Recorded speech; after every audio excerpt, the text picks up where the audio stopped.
Good afternoon. Welcome back to the channel. It's good to have you back.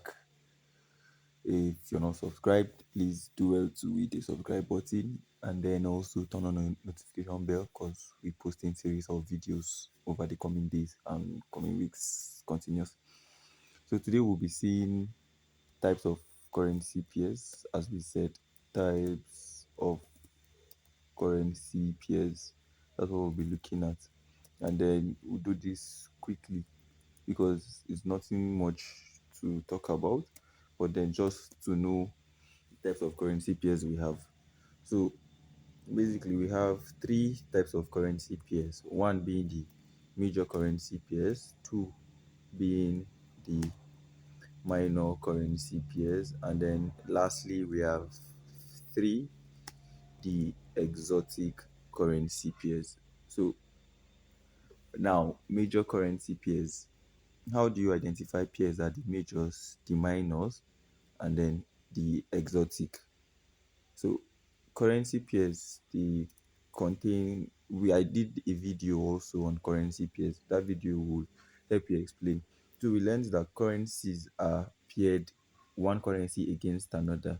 So let's say currency this is paired against currency this. So the first three being the currency of one country, and then this another country's currency, be another currency, different currency. No, you would mostly see currencies being paired. Example, here, let's do this. Sorry. Um,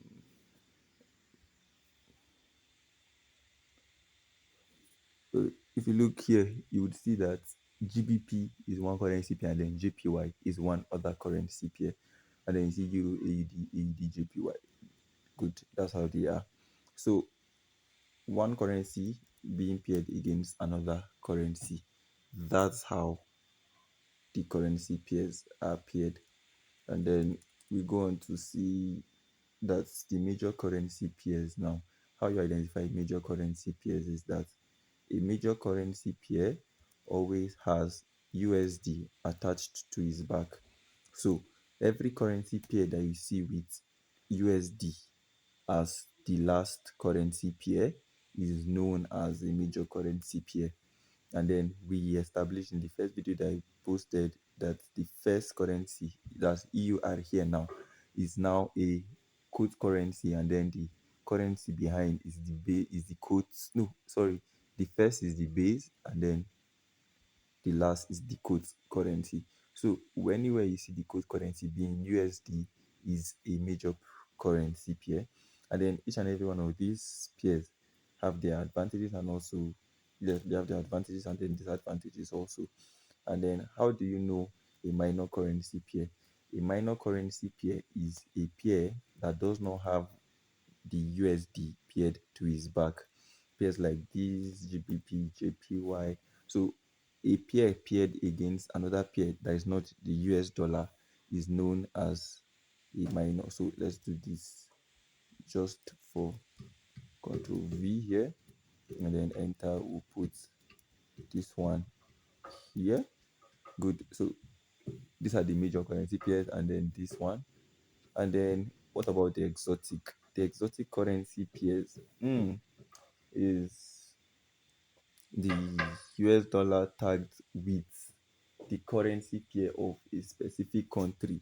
So this pair, I hardly see people trading it because the spreads are crazy. The spreads are very, very wide. And then the momentum in which the market moves on exotic pairs are crazy. So we have, I think, USD, HGK, Hong Kong dollar. I don't really trade this. I'm not really conversant with it. But then we have few examples of them here. So to see a few examples of this, we can see here we have let's do AUD USD. Yes, this is one example of a major currency pair. And then, oh, I think, okay, let's do this. Google, let's see, list of all major currency pairs. When we do something like this, Um, hmm, no, I think we can use this picture. Where is it? Does this show it? List of. I think you can see it here. Good. So list of major. No, let's use this. Sorry, let's use it. I saw this picture here. I think this would do us more good. So you can see here the major currency pairs: Euro USD, GBP USD, USD JPY. So here you would see that I did not put. I mostly said that the US dollar is tagged at the back, but any currency pair with USD attached to it is a major currency pair. And then you would say USD is here and then the Hong Kong dollar is here. So why is this an exotic pair and not a major pair? This is because the major pairs that are traded in the market is it consists of the euro, the Aussie dollar, the US dollar, the Britain pound, GBP. It consists of the New Zealand dollar also. Um, I think the Canadian dollar and then the Japanese yen. One, two, three, four, five, six, seven. Yeah, these are the seven most traded currency pairs. So the US dollar tagged with any one of these seven is a major currency pair.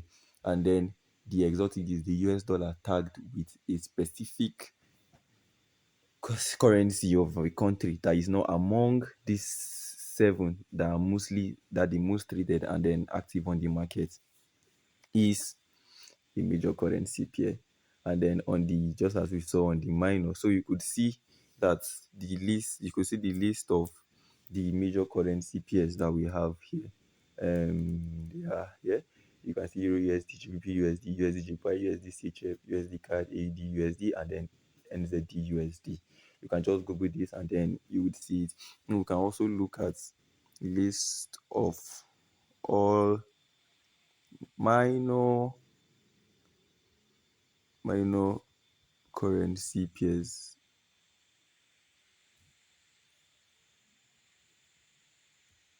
Sorry, I'm coming. Of all minor currency pairs. Hmm. So when I go back here I have the Euro GBP, Euro CHF, Euro JPY, GBP JPY, GBP CHF. You can see few examples of the minor currency pairs.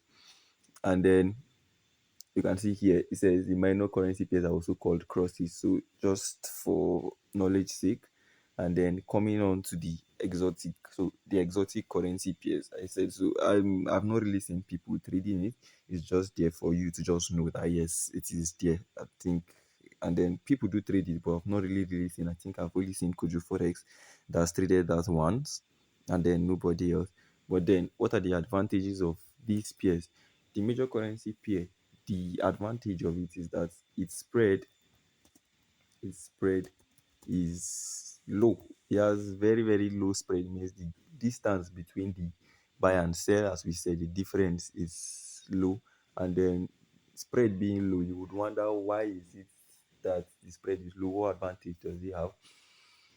I think we'll talk about that on a different video. I made a mistake by not talking about it in this video. I made specifically for spread, but I think I will talk about it, but it's not long. I'll just do a very short, probably a short, and then just talk about the advantage of this spread.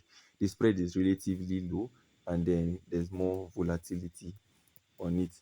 And then on the minor is the spread. The spread here is also relatively low, and then there's volatility here, but then not as much as that exists in the major currency pairs. I said about the exotic, I don't really trade it, so I don't really focus on it. But then the spread here is low, and then on the minor, it is quite low, but then it's also the volatility is not as much as that's on the of the major currency pairs. So to the if we go back here, you would see. So let me include a major currency pair here. Let's say GBP USD. Okay. If you look closely, you will see that the spread for GBP USD is 10, and then all others 19, 34, 22. Let's put Euro USD here. EUR USD. You would also see that the spread for Euro US dollar here is 8, telling you how low the spread of these things, of these major currency pairs are. And then the room they give you has greater advantage. That is it on the spread. That is it on this one for now. So these are just the major currency pairs. So we said we have the major, and then the major currency pair is the US dollar being tagged to the 7 most traded currency pairs in the market, and then we have the minor currency pair, which consists of this one or any of the 7 against another pair that does not contain the dollar, and then the exotic is a country's currency that is not among the 7 paired against the dollar. So that is all on type of currency pairs. You can just Google them, and then with time you would get conversant with them. Thank you for sticking to the end of this video. Like and subscribe, drop your comments, whatsoever it is you want us to go over, drop it in the comment section and we'll do well to go through that. Like and subscribe, drop your comments, share this channel with your friends, and we'll see you in the next one. Thanks.